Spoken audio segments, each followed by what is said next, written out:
Hi, everybody. I'm impressed. The weather is gorgeous. What are you doing here? Yeah.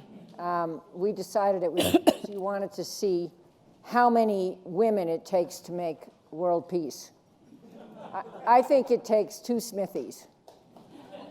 So we're working on it. We haven't got there yet, but Wendy's in the lead, and Wendy can do anything. So Wendy is my old friend of 30-plus years. Eek.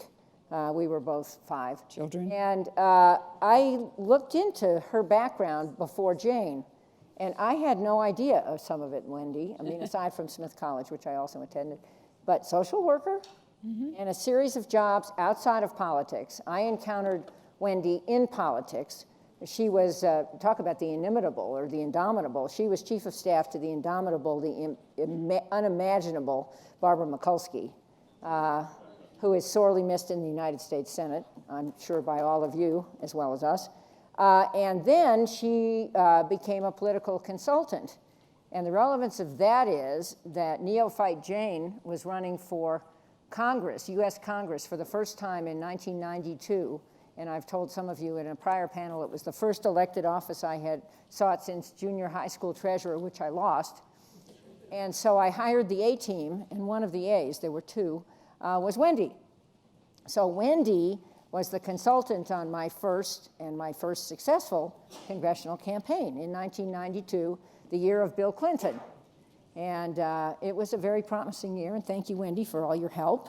And then Wendy parlayed that magnificent success into a role at the State Department, where she became the Assistant Secretary of State for Legislative Affairs under Warren Christopher. Many of you probably know him, and he was a good friend of mine at the time from Los Angeles, as I am.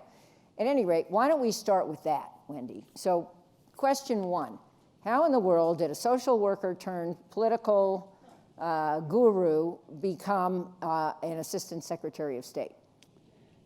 Thank you. It's great to be here and to be here with Jane, who's done so many remarkable things in her life as well, in government, in business, and now at the Woodrow Wilson Institute, doing phenomenal things, very bipartisan, trying to find the center of our country again, which is hard to find, but working hard at it.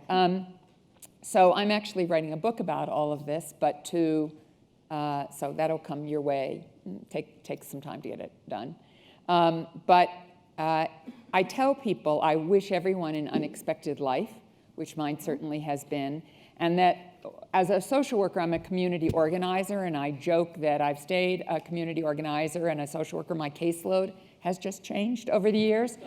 And also only half joke that my clinical skills are very, very helpful with dictators and members of Congress. So I believe that anybody can take a skill set and apply it in a variety of places. And I've never had a 5-year plan, and that's been wonderful because when opportunities come along. So the last time I was a partner with David Doak and Bob Schrum in a media consulting firm, which is why I was working on Jane's campaign, helping her to do her ads, when I got a call from Tom Donilon, who was then a lawyer at O'Melveny and Meyer. You all know he eventually became the National Security Advisor for Barack Obama. But then he was an O'Melveny Meyer lawyer, and he was going to become chief of staff to Warren Christopher, who was also in O'Melveny, but on the West Coast, and they actually didn't know each other, but he was going to become the chief of staff. And it was the night before Martin Luther King's birthday, and Tom asked if I'd come and meet Warren Christopher, and I thought, why the hell does Warren Christopher want to meet me, since I had done all the things that, and a few more that Jane talked about. And I went and saw Christopher, and I said to him when he raised this idea, I said, if you want someone who knows everything there is to know about national security and foreign policy, I am not the person. I know a fair amount. You can't do politics without learning a fair amount. But nonetheless, I was no maven of international security. But if you want someone who knows Washington, I guess, I was a member of the Swamp even back then, I might be the right person. So I hadn't even worked for Bill Clinton. I had done ads for Bob Kerry. So, but I ended up becoming the assistant secretary. Then Madeleine Albright and I were longtime friends. We'd done a lot of work together when she became Secretary of State. I became her counselor. That's not lawyer, it's sort of consigliere.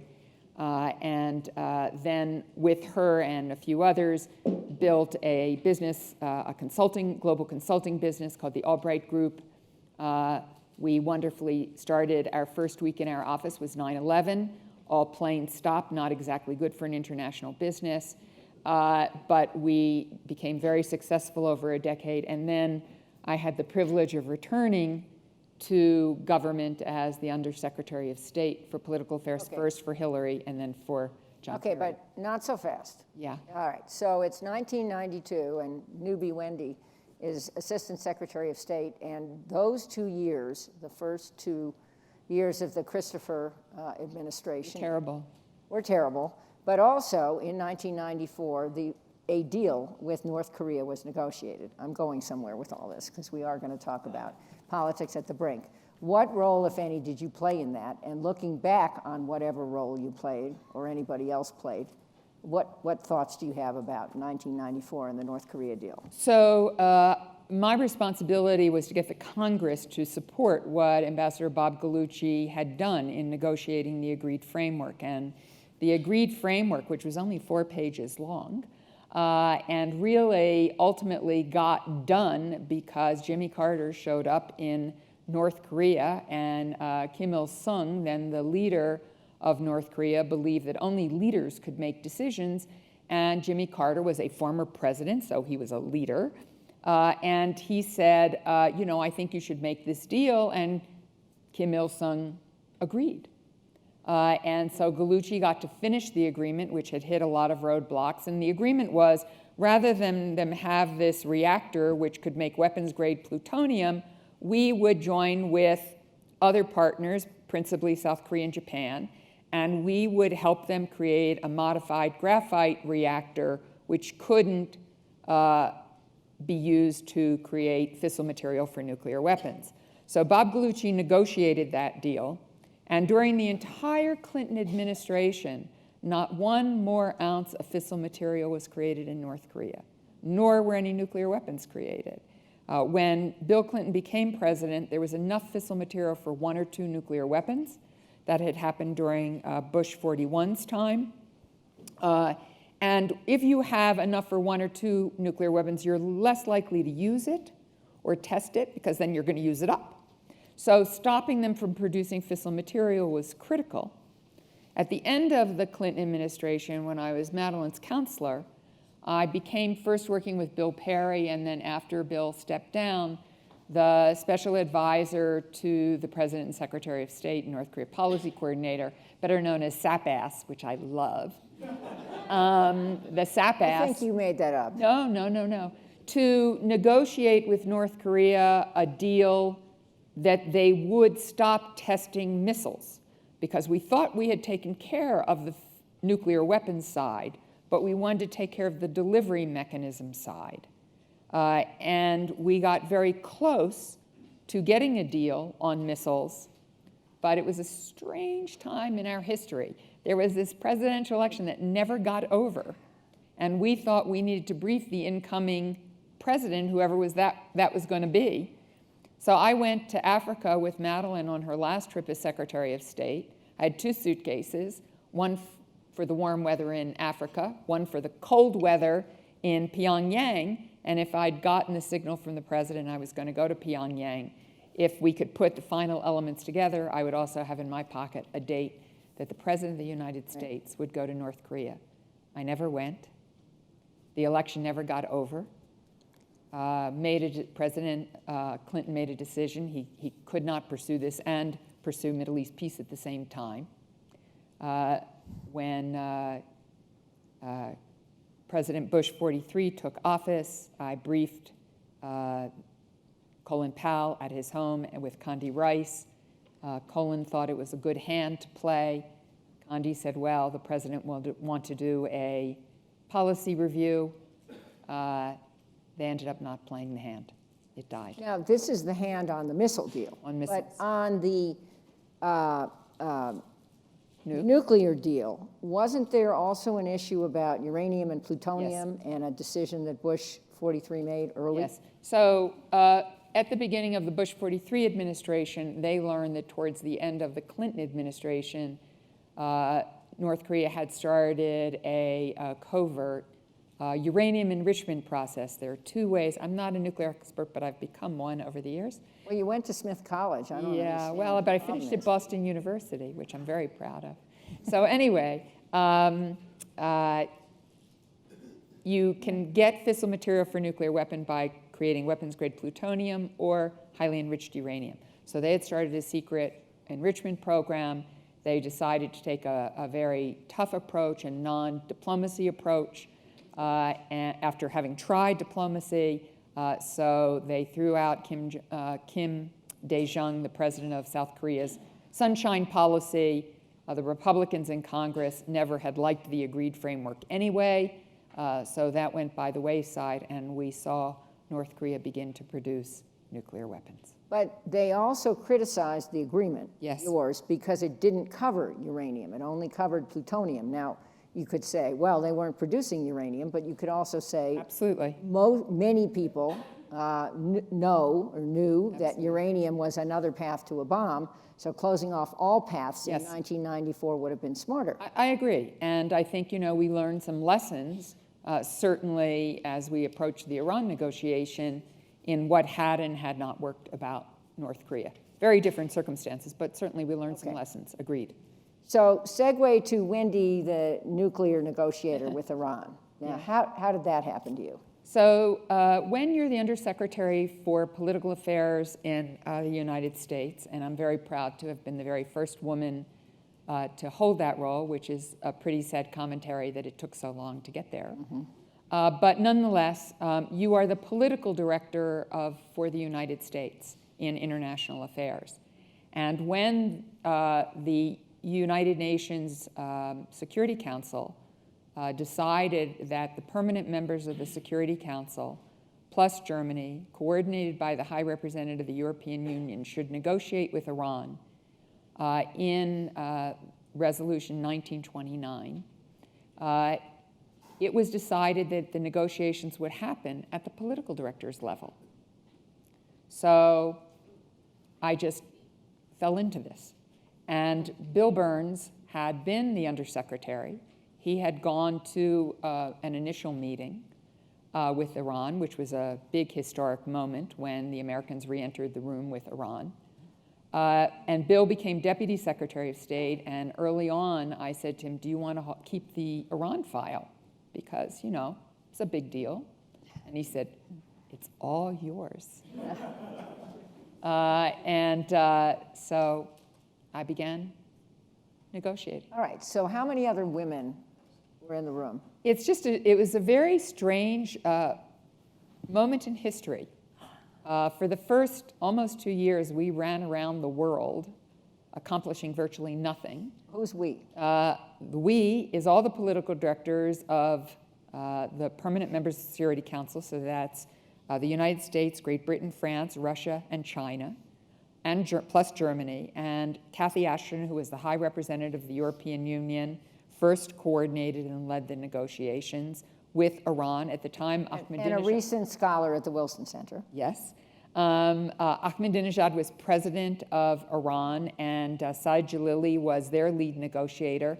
They really had no interest in actually doing anything at the time. So we traipsed all over the world. We went to Baghdad in a sandstorm. We went twice to Almaty. Almaty is a perfectly lovely place, but for Americans, it's a 19-hour trip.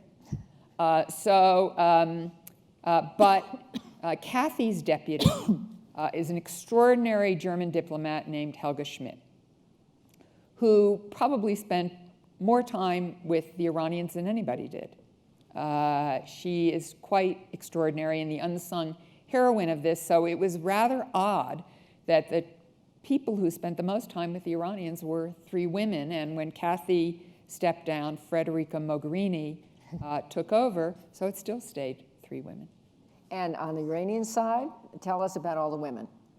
Zero, and most of the other delegations, 0. I think over time the other delegations added some women because they got a little embarrassed, and I'm fairly obnoxious on that point. That changed a little bit. I will say this, most of the Iranian reporters and press are women. So we chatted from time to time. And these activities were reported in Iran?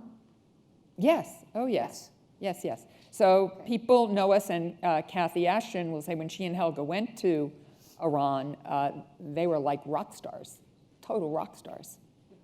Really extraordinary. So, okay, take us through this. I mean, sort of the color of this.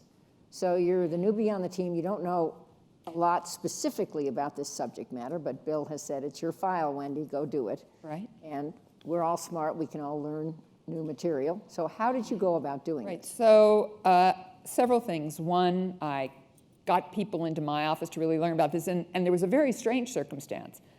Barely 2 weeks into being, maybe 3 or 4, no, I think 2 or 3, there was this really strange event. It appeared that an Iranian coming through Mexico had planned to plant a bomb in Cafe Milano to blow up the Saudi Arabian ambassador. Right. It was so strange, David Ignatius couldn't have written this in one of his spy books.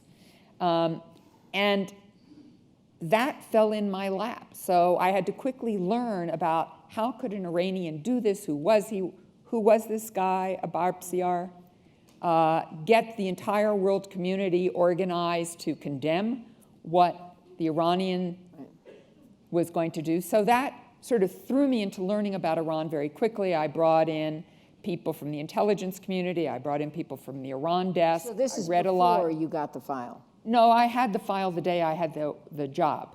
But this happened immediately, and I had to learn all kinds of things and organize the world around Iran. So it was a real saturation of learning history. But I have learned along the way that all of this is data, and it's important data, but being in the room and understanding the people across the table comes from the doing.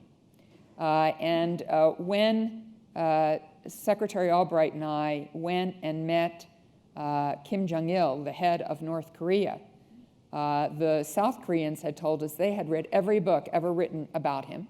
Right. And they had met him before we did, and every book which had been written in Korean by South Koreans and some by North Koreans was wrong. And so I've learned to take in that data, but to be a little skeptical. It was wrong because it said that Kim Jong-il was crazy, paranoid, couldn't deal with him. That wasn't the case at all. Well, it's interesting. The Kim family's been in power in North Korea for 70 years. And yes. Certainly the scholars at the Wilson Center who research this too think that by their lights, they're being rational. Absolutely. They see us as an existential threat Absolutely. trying to harm them, and if we take away their nuclear program, they're going to be murdered just the way Gaddafi was by the Libyans. Exactly. And so that's why they behave this way. Right. So it's too facile to say they're crazy. Right. They live in a paradigm. For them, that paradigm makes complete and utter sense, sitting where they're sitting. Okay, so Wendy, the negotiator, you know, you're in the room and you've not only met the leader, but I assume this process goes on for a long time. How long? And how do you actually do this? For those couple of years when Ahmadinejad was president, it was awful. The Iranians spoke in Farsi, we spoke in English, so we spoke through interpreters. When Rouhani won, he announced soon after that he really wanted to engage in these negotiations. He really wanted to move forward and open Iran to the international community in a different way. And let me be really clear here. I basically believe in Iran there are hardliners and there are hardliners. Right. We all talk about Rouhani as a moderate. He is a very conservative cleric, so no one should have some belief that he's going to all of a sudden open up Iran and it's going to become a full-fledged democracy. It's not going to happen. I have a lot of faith in the young people in Iran, and the majority of the population is under the age of 30. But if there's change, it's going to be a long time in coming. So to get back to your question, what happened in the negotiation that was so critical is that when Rouhani reached out in that way, Barack Obama made a very crucial decision. And he conveyed that crucial decision in a secret channel where Bill Burns and Jake Sullivan led the initial discussions with the Iranians in Oman to try to see if we couldn't get something started. All the while, we were doing the P5+1. And what you all know what P5+1 is? permanent members of the Security Council plus Germany. Okay. So what Obama decided was that he would allow Bill to say that the U.S. might consider a very limited enrichment program under very, very strict monitoring and verification. We'd never said that before. And the reason he said that is the following. We could, and we still can, bomb every facility in Iran. But you can't bomb away knowledge. Iran knows how to do what it knows how to do. It has mastered the entire nuclear fuel cycle. So if we bomb the facilities, they could recreate them probably in 2 years, and they'd most likely do it underground and covertly. So bombing and military action is an option, and remains an option today, quite frankly. But it wasn't a permanent solution, and it certainly wasn't a long-term solution. It wasn't even a 10-year solution, let alone a 15-year solution or onwards. Sanctions. Sanctions certainly put pressure on Iran. But sanctions never stopped Iran's nuclear program. When the Europeans began negotiating with Iran in the early 2000s, they had 164 centrifuges. By the time we began negotiating with Iran, the P5+1, they had 19,000 centrifuges. So sanctions never stopped Iran's nuclear program. The point of sanctions was to force them to the negotiating table to make a choice. And it did accomplish that. But our allies and partners, like South Korea and Japan and India, reduced their oil from Iran only because we agreed to try diplomacy. That was the deal. People would enforce our sanctions if we were serious about diplomacy. Right. So I think President Obama made an incredibly courageous decision. I think it was intellectually the right decision. But it took a lot of courage because you all are quite well aware of the criticism of that decision. So Bill and Jake conveyed that. It opened up the beginning of writing a document. I joined those negotiations secretly towards the end because I was going to have the lovely job of telling all of my partners, including partners like Israel with whom we communicated on a regular basis about the negotiations, that in fact we'd done something in secret. So let's just stay with what was disclosed then, the P5+1. Mm-hmm. In the 5 are Russia and China. Mm-hmm. So listen up, everybody. We were working with Russia and China on this. Were we really working with Russia and China? What's some example very much so. That? Very much so. We had an enormous amount to cover. This final agreement, depending upon how you array it, with all its appendices, is like 100 pages long. It is incredibly detailed, incredibly complex, hundreds of elements to it. And so what we did is when we began in earnest after Rouhani became president, the first summer we all spent a lot of time in Vienna. We had seminars, and everybody had a different role. The Chinese were going to talk about the Iraq plutonium reactor, what might be some options around that. The Germans talked about transparency. And what Iraq is not the country of Iraq. No, it's A-R-A-K. It is the plutonium reactor that Iran was building. Right. So we each took different roles in that seminar. One of the things that happened in the time we went running around the world accomplishing much of nothing is that we all got to know each other very well, the political directors. and Sergei Ryabkov, my Russian counterpart, who is a master diplomat. He and I had also gotten to know each other because we worked on the Syrian chemical weapons agreement and got to know each other very well in that, and he is quite adept. And by the way, now we were doing all the negotiations in English. And as strange as that is... Which all of them could speak in the first place. Right, which is the most amazing thing is Abbas Araghchi, who was the lead negotiator for the Iranians, was in Jalili's team for the unuseful years. We never knew he spoke English, and we never knew much about him. And he speaks brilliant English and writes brilliant English, and... as they say in Casablanca, I'm shocked. Yes. Yeah. So now we were all in English, and the Russians on these issues are incredibly capable because they have Rosatom. They obviously have lots of nuclear weapons and missiles. They know the technology. They have a very complicated relationship with Iran. Their team was quite adept, quite skilled.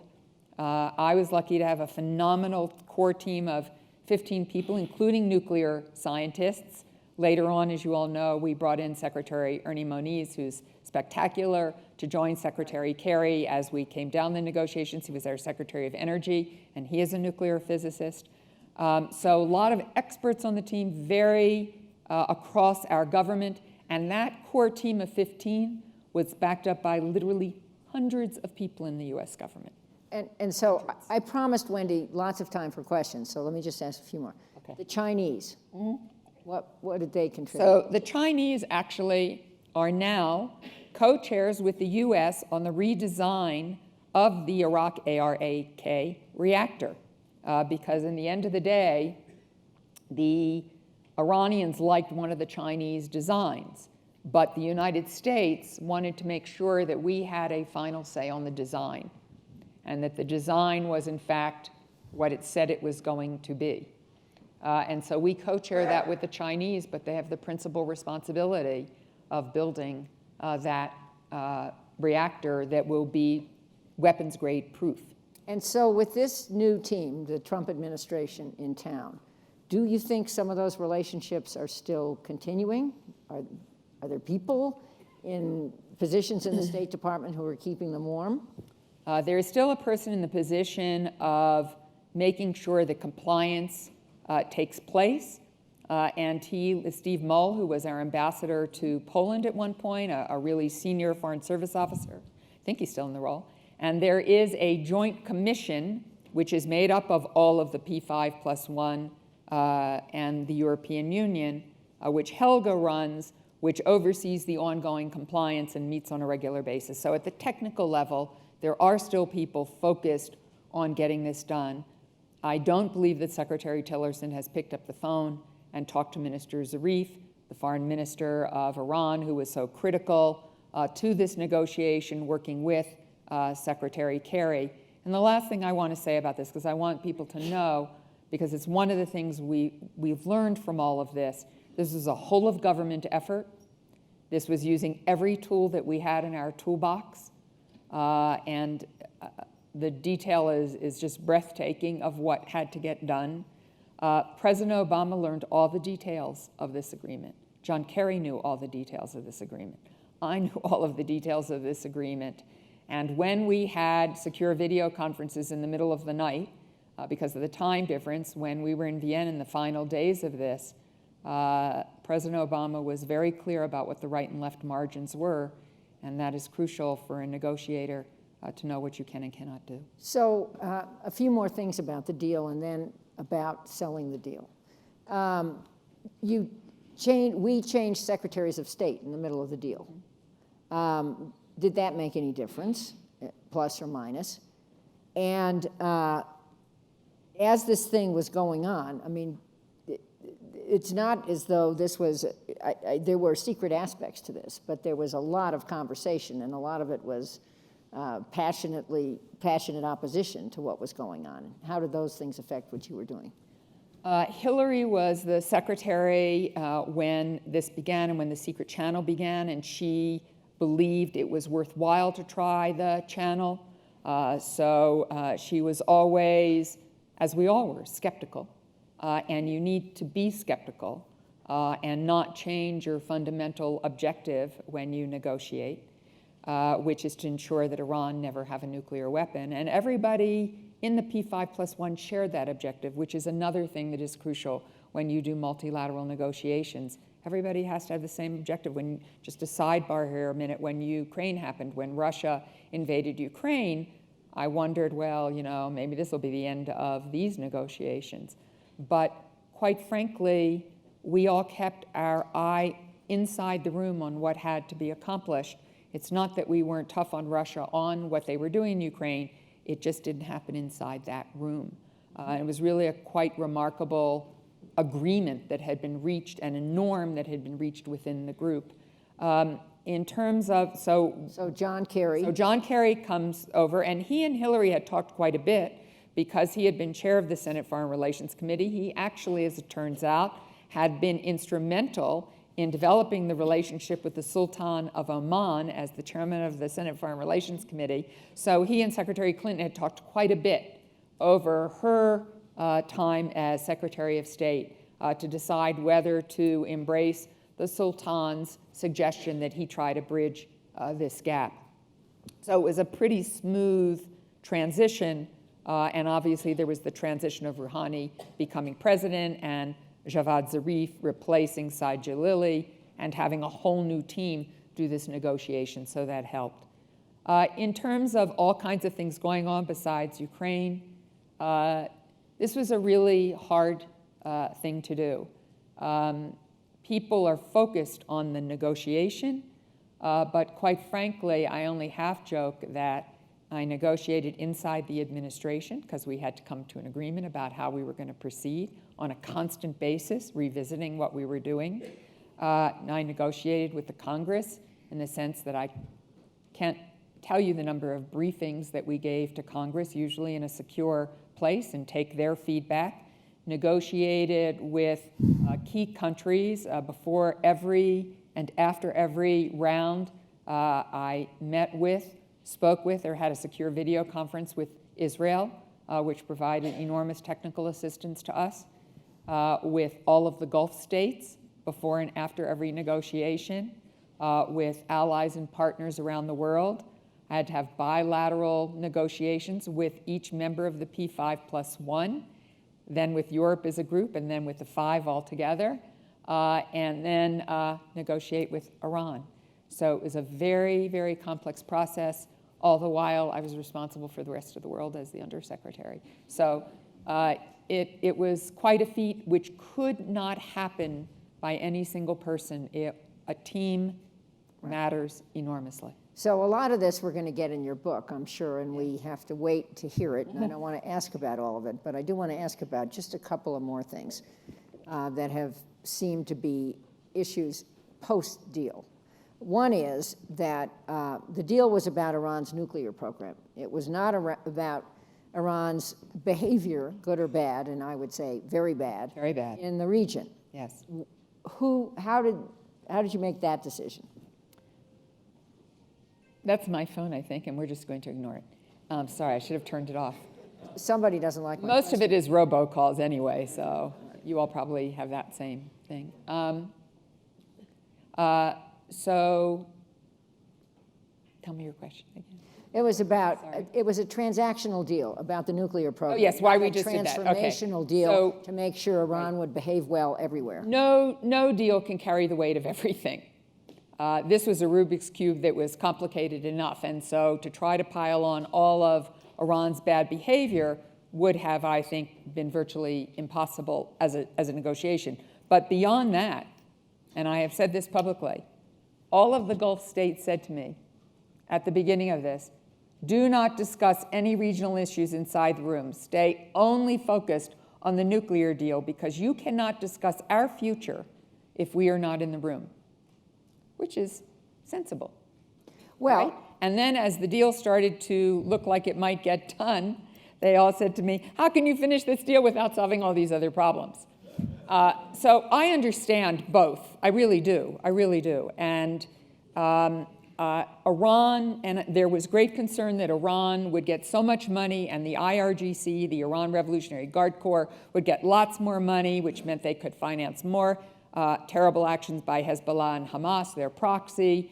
And we said very transparently, IRGC probably will get some more money, but the IRGC was not for this deal, and they were not for this deal because they had built up enormous economic power through the black market, because while the sanctions were imposed, they sort of took the corner on doing things nefariously, and they lost all of the black market. So they were not for this deal. They were not for anything that created a relationship with the United States or with any of these other people. So we had said there will be, I'm sure, an increase, but quite frankly, Iran was able to do horrible things in the region even without any more money. And the most important thing is, as horrible as Iran is, and we need to do everything we can to stop their bad behavior, imagine if they had a nuclear weapon. Then they would be able to project even more power into the region, and they would be able to deter our and our allies' actions in the region. So I understand the challenge here, but I think the decision was the right one. Well, as you know, I personally agree. But the other actor we haven't really talked about, except to mention it, was Israel. And Israel's friends in the U.S. and specifically AIPAC, who were strongly against the deal. And I was with Wendy. I want to say, I'm going to mention one other thing when we're done with this, and then we're going to questions at 20 minutes, Wendy. Be proud of me. Israel, before, during, and after the deal, was very unhappy. And Wendy and I were in Israel at a security conference right after the deal. And she explained the enormous pain, personally, for someone who happens to be Jewish, dealing with her own community. And I just think maybe you want to talk about that a little bit. So Jane and I were both at the INSS conference in Israel. Ironically, it wasn't planned, but it was the weekend that, in fact, the deal got implemented and American citizens got released. And the only other thing I did do every time I met with the Iranians was have a separate bilateral discussion about the Americans who had been detained unjustly by Iran and that ultimately led to their being released. But it was very tough, and I wanted to go to Israel to this conference to speak. I'd been asked to speak, and said it was very difficult. To have a community that I love and feel part of be so against what I was doing. I knew that the technical professionals in Israel thought we had done a good job and that we had improved Israel's security. And I understood and appreciated that the Prime Minister, at a political level, had a different view. And I have never questioned the Prime Minister's right to make that decision. He is the Prime Minister of Israel. No American is. So it is his choice and his decision, and I respect that.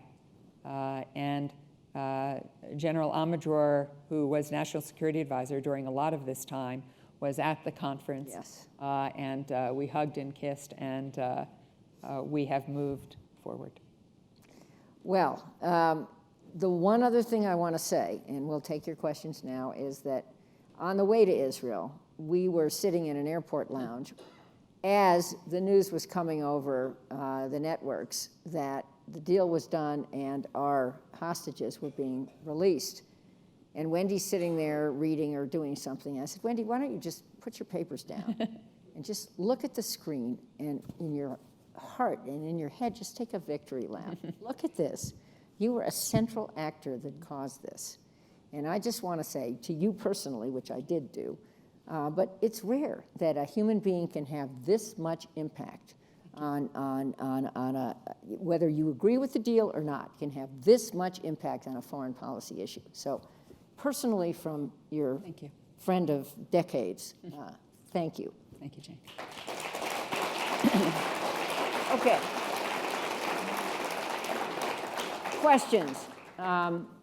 Microphone is someplace? Where's the microphone? Okay, please identify yourself. It helps. Let's go over there first, at the end. Two questions. Number one, Who are Who are you? you and who are you? Gilbert Harrison, I'm from New York. I'm an investment banker, but I find this very, very interesting, and I followed all the news during the negotiations, and I compliment you. Thank you.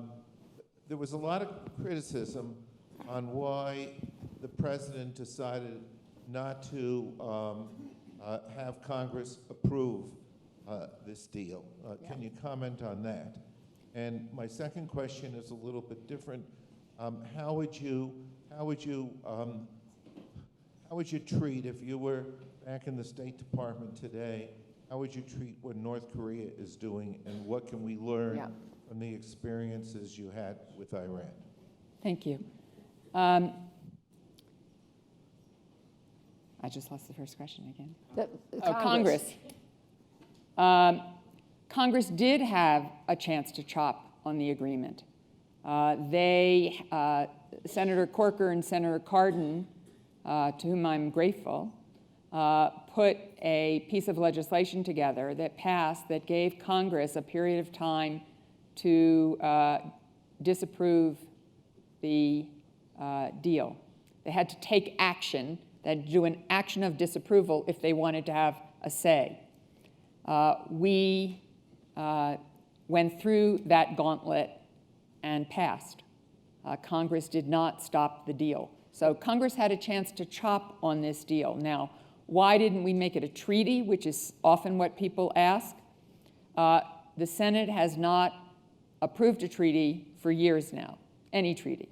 Even the disabilities treaty with Bob Dole sitting on the floor in his wheelchair in the United States Senate, we just don't do treaties anymore. But even if we did a treaty, treaties, agreements are only durable if the deal is good and if it serves the interests of all the parties.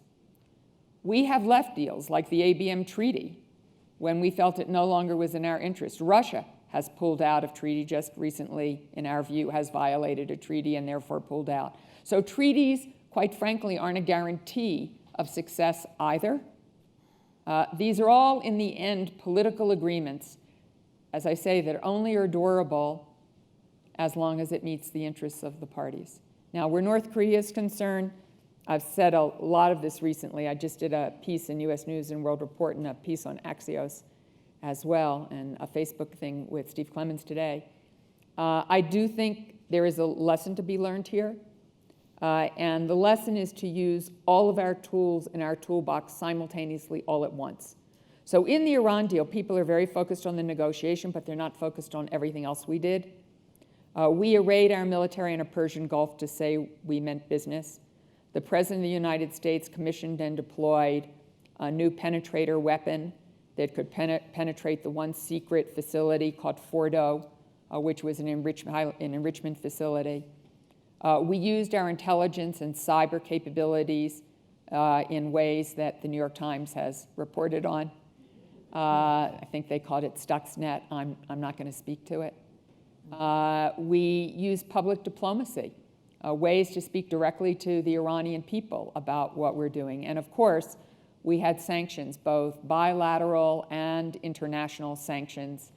We ran all over the world. We did things like go to countries to get them to reduce their oil contracts, help them negotiate a new contract with Saudi Arabia, and get Saudi Arabia to increase its production.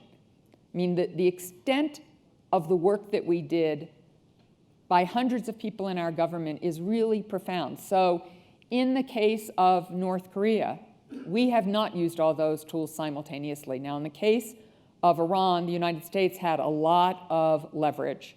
And I can go into that if someone else wants to know about it. But in the case of North Korea, obviously China has more leverage than we do. And we have to have a very profound conversation with China. And it's not just one visit to Mar-a-Lago. It is an ongoing conversation because the Chinese have real, and from their perspective, legitimate concerns. If there's a collapse in North Korea, what happens to all the people who come over their border? Will American troops stay in Northeast Asia? Will missile defense stay in Northeast Asia? Who controls those loose nuclear weapons in the north if something happens?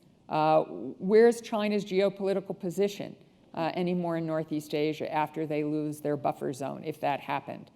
We have to have all these conversations. There are some answers to these questions. I had a group of graduate students at Belfer at Harvard work on this in the last year. There's some answers. They're not all perfect for China, but there's some answers. So we have to do all of these things, send teams out around the world to close out the financial networks that North Korea has, and leave open the possibility of a dialogue with North Korea, array our missile defense, as we have done in South Korea and Japan. And of course, the president has to have a very serious conversation with President Moon Jae-in, the new president of South Korea, who will be here at the end of the week, who wants to reconcile with the North, wants to negotiate with the North. But I think given recent actions by the North, not only their missile tests and their nuclear tests, but the horrific, despicable, and unspeakable action of Otto Warmbier and what his family has had to endure. We're in a different and even more horrific place now, and we need to go to work.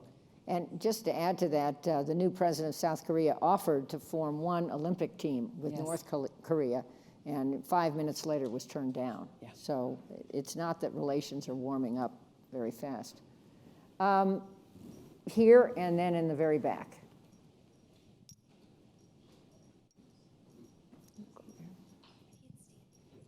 Bob Stillman from Potomac, Maryland. First, thank you for... You can say you're from APAC. No, I'm going to say that in a second. First, thank you for getting people like Jane Harman elected and for working for dear friend Barbara Mikulski, who we all miss in the Senate from a variety of perspectives, including the number of females in the Senate. I'll tell her. I am also the Greater Washington APAC chair, and in that regard, I wanted to thank you for your service and efforts on so many issues, but the Iran deal, without rehashing the whole deal. What now? Or what now 6 years from now, when much of the Iran deal expires? And it's a softball question, but my main effort in standing was to thank you for your service. Thank you. Thank you very much, Bob. It's not over in 6 years. It's actually not over in 15 years. The most restrictive verification monitoring limitations shift after 10, and then again after 15, and then again after 20, and then again after 25.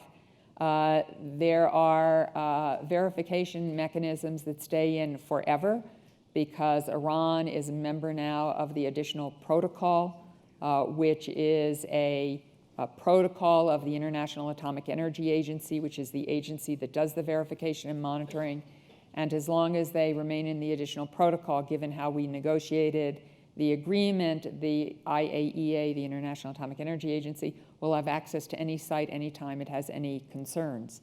And for 20 years, we will have eyes on the production of centrifuges, the rotors and bellows that are the guts that are able to produce a highly enriched uranium, which they're not allowed to do anymore. And for 25 years, the IAEA will have eyes on what's called uranium accountancy, which is from the time the uranium comes out of the ground till it goes through everything. You watch it all the way along, so you know what comes out the other end is what came out of the ground. And the reason that's so important, as are many of these other things, is that makes it impossible for them to create a covert supply chain to do a covert program. So none of this is a 100% guarantee, but I think it's an extraordinary guarantee and pretty close to 100%. There is no doubt that all of us will have to talk about where things are headed in the future. I'm sure the Trump administration, as part of their review, will do that. I hope as they do it, they will not pressure the existing deal so much that it falls apart. I don't think that's in our interest. Question in the back. My name is Alfred Poynton. I'm from New York. I know. Here. Could you speak a little bit about our potential future relations with Iran? Would you say that this deal was, hey, this is as good as it's going to get, or is it a possibility to continue to build on this, that there's goodwill that has been established between the countries, notwithstanding the current administration? Do you think that there's that we have a counterpart that actually wants to reestablish relationships with the United States? I think there are incredibly severe limits to how far this can go at this point. I do think there needs to remain a channel. Secretary Kerry established an extraordinary relationship with Minister Zarif. I think we all got to know our Iranian counterparts extraordinarily well and learned things about each other as human beings. It didn't change our negotiating efforts at all. Abbas Arachi and I both became grandparents for the first time during this negotiation. We'd share photos with each other. I had a really odd conversation with Abbas and Majid Ravanchi, the other deputy to Minister Zarif. They were sort of like partners, rarely. It was always generally just the two of them together, never alone. But I had an interesting discussion with them because women, of course, cannot shake hands. They cannot shake hands with women. And so when I entered the room while all the guys were shaking hands, I'd go like this. But I had a discussion with them about how I grew up in a Jewish community that had a lot of Orthodox Jews, and I couldn't shake their hands either. It was a really odd and interesting discussion to have with a group of Iranians. It's true. So I do think that human connection matters, and when Iran took our sailors towards the end of the Obama administration, because John Kerry could pick up the phone and talk to Javad Zarif, those sailors were let go within 24 hours. That's never happened before. And so if for nothing else, to try to get any other Americans that remain in Iran and to find out where Bob Levinson is and get him home, we need to maintain a relationship. I have hope for the young people of Iran that over time they will want a different government and a more open government to the world. But I don't know if that will happen. And I didn't do this deal expecting that it was going to open up this great relationship and this enormous change. I don't see that happening anytime real soon. But it did open up hope for the possibility that this could become a more open nation and live more by the norms and the international rules of order. I don't know whether it will happen. Questions over here. And we need a woman to raise her hand. Thank you. There she is.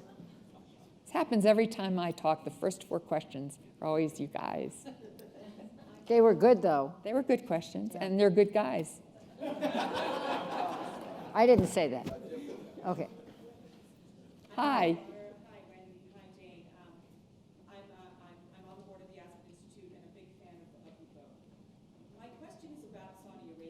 I don't think your mic is working. Wait a minute. My question is about Saudi Arabia and the Gulf states and their reaction. So certainly we all know that their arch enemy is Iran, and perhaps even more so than Israel. So what's fascinating is what's happened since the deal and the way Qatar and Saudi have that relationship has dissolved. What are the implications of the Iran deal today with regard to the relations with the Gulf states? Mm-hmm. And then also, what are the implications with regard to the relationship with Israel? Because it seems like there is a much closer relationship with Sunni Arab states with Israel as a result.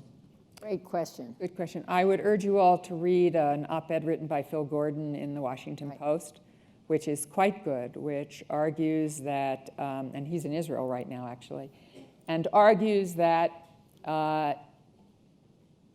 if everybody thinks all of a sudden there's a kumbaya moment between the Gulf states and Israel, think again. Yes, things are better than they've been, and they're quiet conversations, and it is probably in, as Phil argues, in Prime Minister Netanyahu's interest to talk about how he has a stronger relationship with the Gulf states, with a hope that it'll have some impact on the Palestinians and the core issue of Middle East peace. I think that President Trump also believes there's some kabuki that can be done here to make that happen, and part of why he had the kind of visit that he did to Saudi Arabia, which was really quite something. I think that although there is a better relationship with the Gulf states, I don't think the Gulf states have any interest whatsoever. I quite agree with Phil in being very public about a relationship with Israel, or all of a sudden putting enormous pressure on the Palestinians to do things. I'm not surprised that Jared Kushner had a difficult trip to the Middle East. It's a tough problem. I think the rift between Qatar and the Gulf, some of the other Gulf states and Egypt would have happened regardless of the Iran deal. Yes, it is about Iran, but it is also about who's in control of the Gulf. Saudi Arabia has always been the putative leader of the GCC, the Gulf Coordinating Council. I think what is going on right now is incredibly dangerous. I have always been worried about an Arab-Persian conflict. I thought that could happen for other reasons. Now I'm worried it's going to happen because of this, because everybody's doing a lot of chest beating. And Secretary Tillerson and Secretary Mattis also aware that we have a base in Qatar, an American base, with I think something like 14,000 American troops and allied troops that they want to protect, and it's not in anybody's interest for somebody to win here. So they've tried to quiet this down, support the Kuwaiti foreign minister who's been trying to negotiate rapprochement. But the president, of course, has been someplace else, which is to say, I'm for Saudi Arabia in this conflict. And none of this is good. There needs to be a coherent approach. Iran is a reality. And yes, it should stop what it is doing to destabilize countries in the Middle East. There is no question. They should stop their support for Hamas and Hezbollah. Everybody should stop any proxy support that they are giving anywhere in the Middle East, and certainly in Syria, because Syria really is a proxy war more than anything else. And the entire international community has failed the people of Syria, all of us, all of us. Well, so let me just be slightly more optimistic, because, Okay. hey. It's not hard. Yeah, that was so depressing, Wendy. I just, Tillerson. It's not that it's unfixable. I believe it is, right.